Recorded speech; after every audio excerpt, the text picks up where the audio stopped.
Hello friends, this is Sakshi and you're on my YouTube channel Enjoy Learning with Sakshi Pandey। तो आज की video में हम कर रहे हैं क्लास 9 इकोनॉमिक्स का लेसन नंबर 1 जिसका नाम है the story of village Palampur, यानी छोटा सा गांव है जिसका नाम है पालमपुर। उसकी कहानी के बारे में हम पढ़ने वाले हैं। The story of village Palampur is a narrative story based on a research study by Gilbert Atina of a village in Bulandshahr district in western Uttar Pradesh. यानी जो पालमपुर है हम जिसके बारे में पढ़ने वाले हैं वो कोई रियल में ऐसा कोई भी गांव नहीं है। ये बस एक इमेजिनरी यानी इसको बनाई हुई नरेटिव स्टोरी है ये, जो कि एक रिसर्च स्टडी पे बेस्ड है जो कि जिलबर्ट एटीना नाम के स्टूडेंट ने की थी, वो भी वेस्टर्न उत्तर प्रदेश के बुलंदशहर की। The purpose of the story is to introduce some basic concept relating to production. यानी आपके चैप्टर में सिलेबस डाला गया है ताकि आप प्रोडक्शन से रिलेटेड कुछ इंपॉर्टेंट टॉपिक्स हैं उनके बारे में समझ जाए। ओवरव्यू ऑफ पालमपुर विलेज, यानी जो पालमपुर विलेज है उसका एक बार ओवरव्यू देख लेते हैं।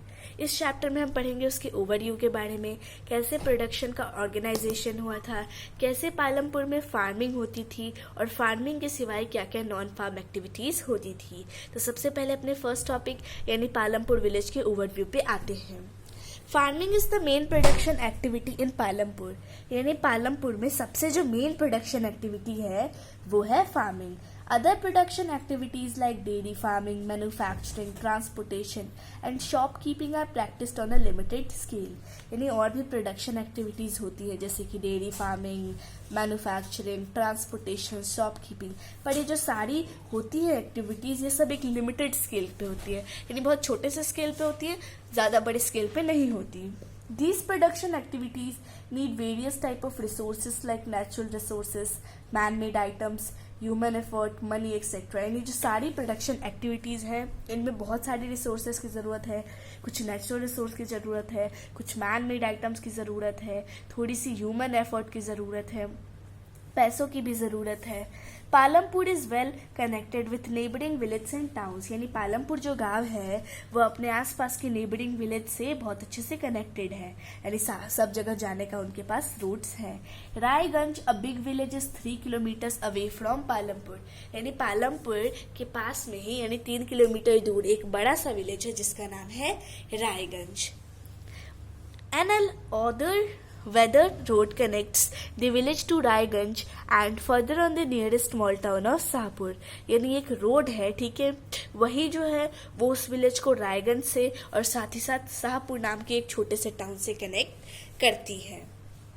Out of the 450 families living in Palampur, about 80 upper caste families own the majority of land in the village. यानी टोटल नंबर ऑफ फैमिलीज जो वो आती थी सिर्फ 450 यानी 450 थी, जिनमें से 80 फैमिलीज अपर कास्ट की थी और विलेज में जो ज़्यादातर लैंड था वो इन्हीं अपर कास्ट वालों के पास था। They live in one corner of the village in smaller houses, some of which are properly constructed with mud and straw. यानी वो गांव के एक कोने में रहा करते थे जो छोटे, अभी हमने पढ़ा कि अपर कास्ट जो थे उनके पास ज़्यादा लैंड था, ठीक है, और उनके घर जो थे वो ब्रिक से बने थे, वहाँ पे सीमेंट प्लास्टिंग हुई थी, जबकि जो एससी यानी कि जो दलित थे उनकी जो पॉपुलेशन थी सिर्फ 130 यानी 150 फैमिलीज एससी कास्ट को बिलोंग करती थी और वो सब उनमें से ज़्यादातर जो थे लैंडलेस थे, यानी उनके पास ज़मीन नहीं थी। अब वो जो थे वो गाँव के एक कोने में रहा करते थे छोटे छोटे घरों में। Some of which are poorly constructed, उन जो भी बने होते थे बहुत ही खराब तरीके से बने होते हैं, सिर्फ मड यानी मिट्टी और स्ट्रॉ से बने होते थे। Many houses in Palampur have electric connections, यानी वहाँ के बहुत सारे घरों में तो इलेक्ट्रिक कनेक्शंस भी था। Electricity powers all the tube wells and it is used in small manufacturers units, यानी इलेक्ट्रिसिटी जो है जो भी वहाँ का ट्यूबवेल का काम होता था उसको पावर करती थी और साथ ही साथ जो स्मॉल मैन्युफैक्चर यूनिट्स थे वहाँ पे भी यूजफुल थी। Palampur has 2 primary schools and 1 high school, यानी पालमपुर में 2 प्राइमरी स्कूल थे और एक हाई स्कूल था। It also has a government primary health centre and a private dispensary, यानी वहाँ पे एक प्राइमरी हेल्थ सेंटर है और साथ ही साथ एक प्राइवेट डिस्पेंसरी भी है। The description above shows that Palampur has fairly well-developed systems of roads, transport, electricity, irrigation, schools and health facilities. यानी जो हमने अभी पालमपुर का ओवरव्यू किया उससे ये बात तो क्लियर है कि अच्छा खासा जगह है, वेल डेवलप्ड है, रोड्स, ट्रांसपोर्ट, इलेक्ट्रिसिटी, इरिगेशन सब ठीक ठाक है। अब इरिगेशन क्या होता है? So irrigation is the artificial application of water to land, okay, in the production of crops by tube wells, tanks, canals and other water sources.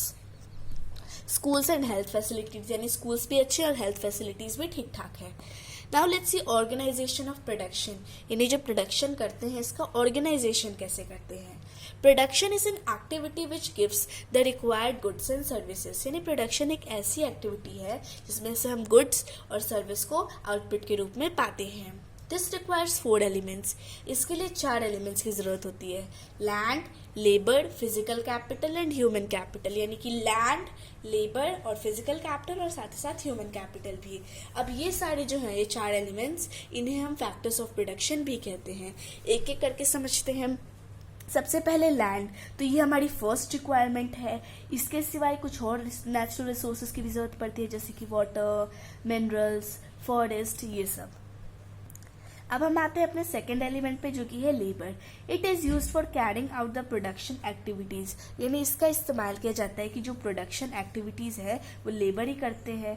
It may be manual workers और highly skilled और educated persons, यानी ये workers भी हो सकते हैं और साथ ही साथ highly skilled and educated persons भी हो सकते हैं. तो लेबर जो है वो उस बेसिस पे होते हैं कि क्या काम करना है. अगर ऑफिस वाले काम कराना है तो हाईली एजुकेटेड चाहिए, और अगर हमें मतलब फैक्ट्रीज में काम करवाना है तो हमें ऐसे लोग चाहिए जो कि फिजिकली स्ट्रांग हो. They are capable to just overcome all the obstacles. Okay, each worker is providing the labour necessary for the production, यानी हर एक वर्कर जो कि लेबर कर रहा है वो प्रोडक्शन के लिए बहुत नेसेसरी है.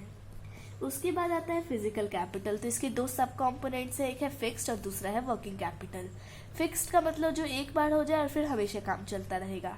एसेट्स और capital investment that are needed to start production of goods और services are called fixed capital, यानी वो कैपिटल इन्वेस्टमेंट जिसकी हमें ज़रूरत पड़ती है जब हम प्रोडक्शन स्टार्ट करते हैं वो कहलाता है फिक्स्ड कैपिटल. जैसे कि बिल्डिंग, मशीन, टूल्स, और ये सब होते हैं कि एक बार हमने खरीद दिया तो दोबारा खरीदने की जरूरत नहीं पड़ती, लॉन्ग टाइम तक चलते हैं.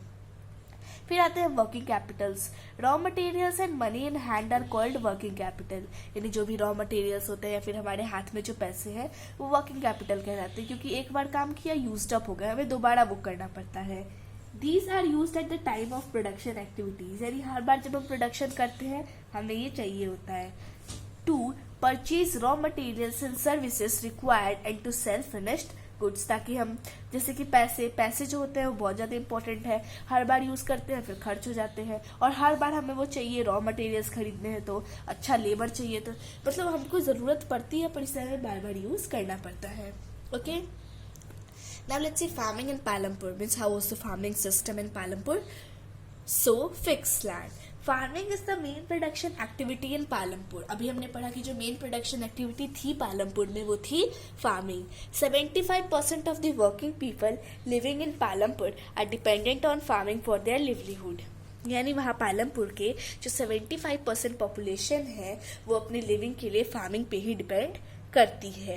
There well being is related to production on the farms, यानी जो भी उनका मतलब जो भी जैसे भी जी रहे हैं सब फार्म्स की वजह से जी रहे हैं.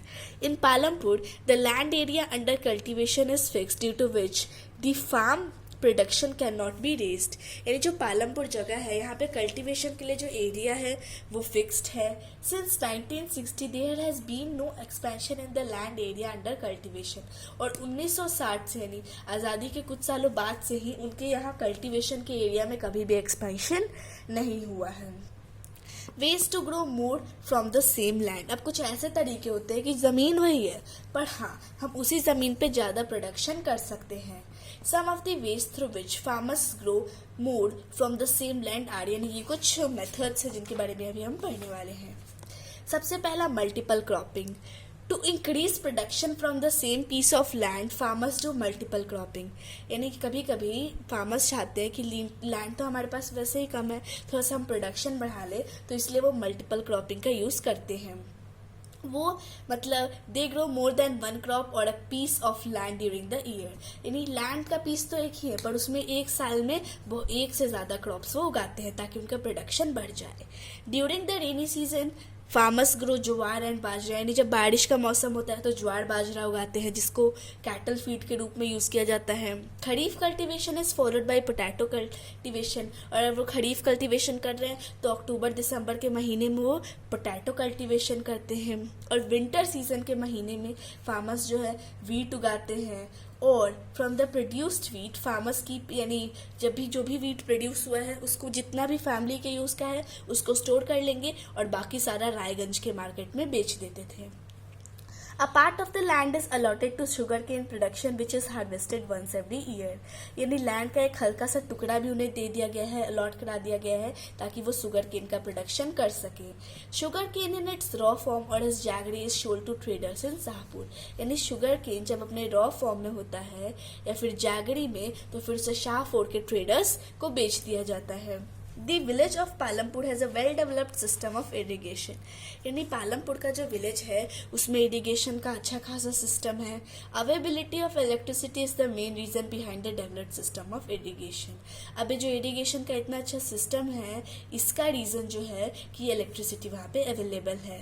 Persian wheels that irrigated small fields through wells are replaced by tubewells, यानी पहले पर्शियन वीज का यूज़ किया जाता था तो उसको ट्यूबवेल्स ने रिप्लेस कर लिया है। Due to this by mid 1970s the entire cultivated area of 200 hectares in the village was brought under irrigation, और इसी वजह से 1970s के मिड टाइम तक जो पूरा कल्टिवेटेड एरिया था 200 हेक्टेयर का उसको इरीगेट कर दिया गया। The irrigation pattern of Palampur is better than other parts of India, यानी जो पालमपुर में इरीगेशन का पैटर्न है वो काफ़ी अच्छा है इंडिया के बाकी प्लेसेस के पैटर्न से। अब हमारा एक और तरीका है वो है modern farming methods of HYV seeds, यानी हम कुछ मॉडर्न फार्मिंग मेथड्स कर लें उससे भी जो है हमारा प्रोडक्शन बढ़ता है। Production can be also increase using modern farming methods for higher yield, यानी अगर हमें प्रोडक्शन को बढ़ाना है तो फिर हम मॉडर्न फार्मिंग मेथड्स का यूज भी कर सकते हैं ताकि हमें ज़्यादा यील्ड मिले। Till the mid 1960s, farmer used traditional seeds which needed less irrigation but gave relatively low yields, यानी 1960s के मिड टाइम तक जो था फार्मर्स जो थे वो ट्रेडिशनल सीड्स यूज़ करते थे जिसमें इरिगेशन भी कम लगता था, पर जितना इरिगेशन करते थे उसके हिसाब से प्रोडक्शन नहीं होता था। They also use readily available cow dung and other natural manures as fertilisers, यानी वो पहले से जो काउ डंग अवेलेबल होता है उसको यूज़ करते थे मैन्योर या फर्टिलाइजेशन के रूप में। The Green Revolution in the late 1960s introduced high-yielding varieties of seeds. यानी Green Revolution, so it was an agricultural revolution in 1960s that increased the agricultural production of food grains. Okay, especially it was for wheat and rice. So it was made, तो जब ये green revolution बना introduce कराया गया 1960 के last में तो फिर HYV सीड्स जिसे हम हाई यील्डिंग वैरायटी सीड्स कहते हैं वो इंडियन फार्मर्स को दिया गया ताकि वो अपने प्रोडक्शन को बढ़ा सकें। Higher yields were only possible with the combination of HYV seeds, irrigation, chemical fertilisers, pesticides etcetera, यानी जो भी ये हायर यील्ड थे ये तीन चार चीज़ों की कॉम्बिनेशन की वजह से ही पॉसिबल थे। एक तो उन्होंने HYV सीड्स यूज़ किया, प्लेंटी ऑफ वाटर दिया प्लांट को, केमिकल फर्टिलाइजर्स यूज़ किया और साथ ही साथ पेस्टिसाइड्स भी यूज़ किया।